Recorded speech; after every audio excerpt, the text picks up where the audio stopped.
Olá pessoal, estou aqui para mais uma aula de Biologia e o assunto de hoje é sobre a cadeia alimentar. Nós vamos conversar sobre as relações tróficas dos seres vivos. E eu gostaria de colocar uma pergunta iniciando a nossa aula. Qual o papel de cada ser vivo no meio ambiente?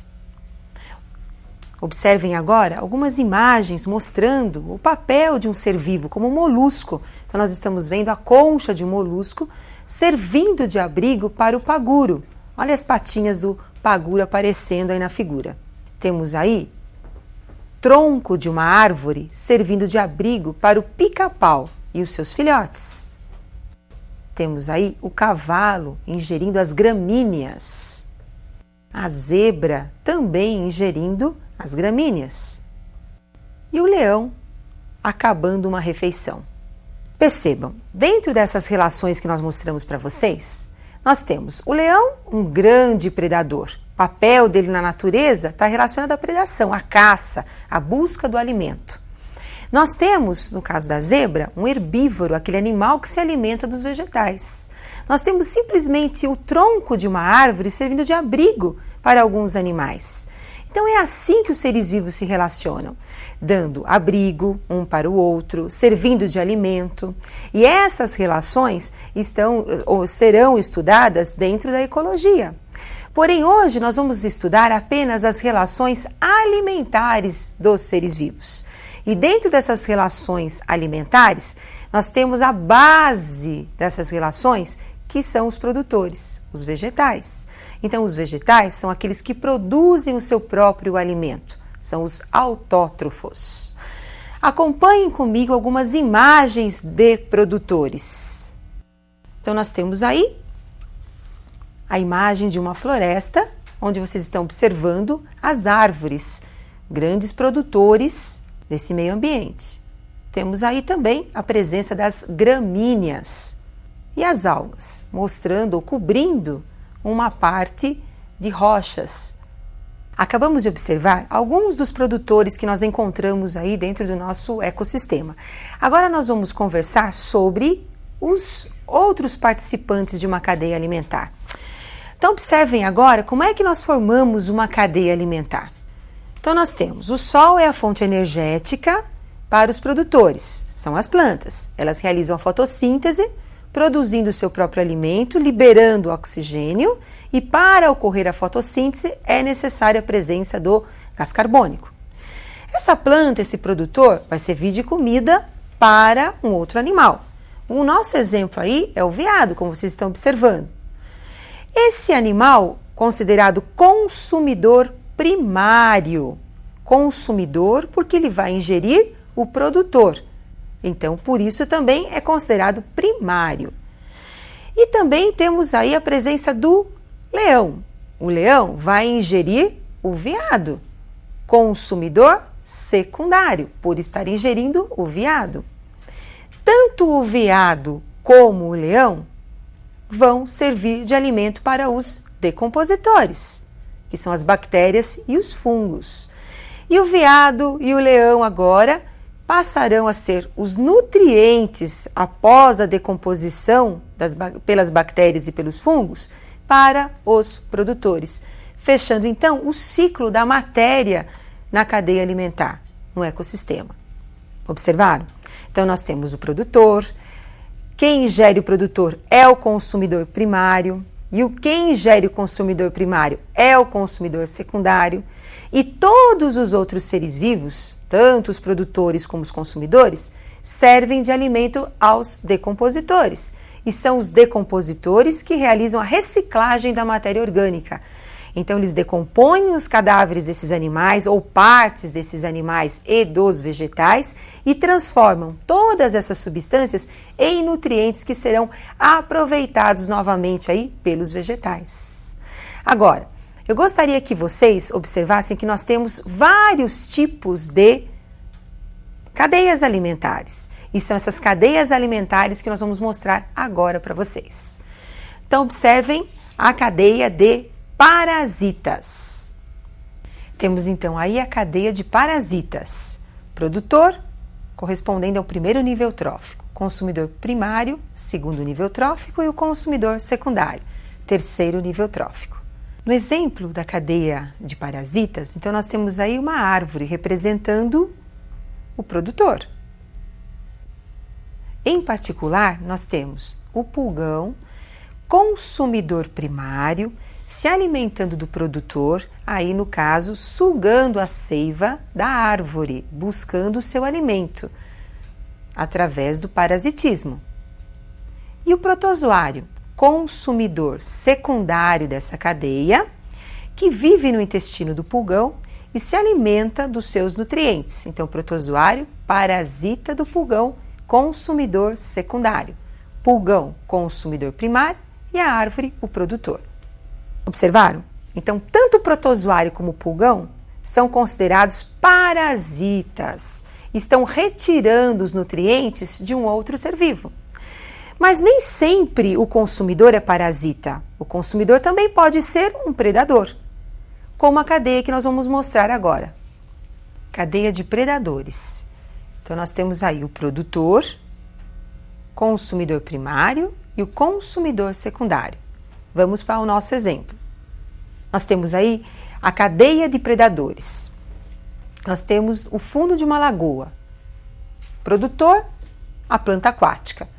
O molusco, consumidor primário. Obtém o seu alimento raspando o caule e as folhas dessa planta aquática. Em seguida temos o peixe, consumidor secundário, que se alimenta desse molusco. Então, nós temos uma cadeia onde tem o produtor, que é a planta aquática, o molusco, que é o consumidor primário, e o peixe, que é o consumidor secundário. Ao lado, nós temos uma ave, pronta para pescar o seu peixe. Nesse caso, se introduzirmos essa ave na cadeia, ela passa a ser um consumidor terciário da cadeia de predadores. Observaram? Nós temos então a cadeia de parasitas, a cadeia de predadores e nós temos também uma cadeia que pode ser mista, onde nós teremos consumidores parasitas e consumidores predadores também. Mas nem sempre nós temos uma sequência linear de relações tróficas, que é a cadeia alimentar. Em alguns casos, nós teremos várias cadeias reunindo o que nós chamamos de uma teia alimentar. A teia alimentar são as inter-relações entre as cadeias alimentares, como nós vamos descrever. E eu gostaria que você acompanhasse esse exemplo, demonstrando o que é uma teia alimentar. Milho é o produtor, o vegetal, que está produzindo o seu alimento para o homem, que é um consumidor primário, e também para a galinha, consumidor primário aí. Mas o homem também ingere a galinha, então ele passa a ser um consumidor secundário ao ingerir a galinha. Tanto a galinha como o homem podem servir de comida para o verme. O verme, quando se alimenta da galinha, quando ele é encontrado no intestino da galinha, ele é um consumidor secundário nessa cadeia. Quando o verme é encontrado no intestino do homem, ele pode ser um consumidor secundário ou terciário, na sequência. Por quê? Porque o homem é primário, então o verme é secundário. Quando o homem é secundário, o verme também é terciário. Agora observem, tanto o homem como a galinha, como o verme e assim o milho, são todos decompostos, passam pelo processo de decomposição pelas bactérias e fungos e são transformados em nutrientes. E esses nutrientes ficam no solo, onde serão reaproveitados pelo produtor, fechando aí o ciclo da matéria da cadeia alimentar. Então a matéria ela é transferida de um nível trófico para o outro. O que é o nível trófico? Produtor corresponde ao primeiro nível trófico da cadeia, consumidor primário ao segundo nível trófico, consumidor secundário ao terceiro nível trófico e assim sucessivamente. E agora eu gostaria que vocês lembrassem daquela pergunta inicial. Observem a pergunta. Qual o papel de cada ser vivo no meio ambiente? Então nós temos Os produtores são representados sempre pelo grupo dos vegetais. Os vegetais terrestres, desde um fruto, que é um produto do vegetal, assim também como as algas. As algas marinhas são os produtores do meio aquático. E as algas dulcícolas também, as algas de água doce. Bom, nós temos também os consumidores primários, que são considerados os herbívoros, são os animais herbívoros. São aqueles que se alimentam dos vegetais. Consumidores secundários são os carnívoros, são os animais que se alimentam dos consumidores primários. Consumidores terciários são os carnívoros também, são os animais que se alimentam dos secundários. Pelo final, nós teremos na cadeia os decompositores, que são representados pelas bactérias e pelos fungos. Como acabamos de observar, nós temos numa cadeia alimentar o produtor, o consumidor e o decompositor.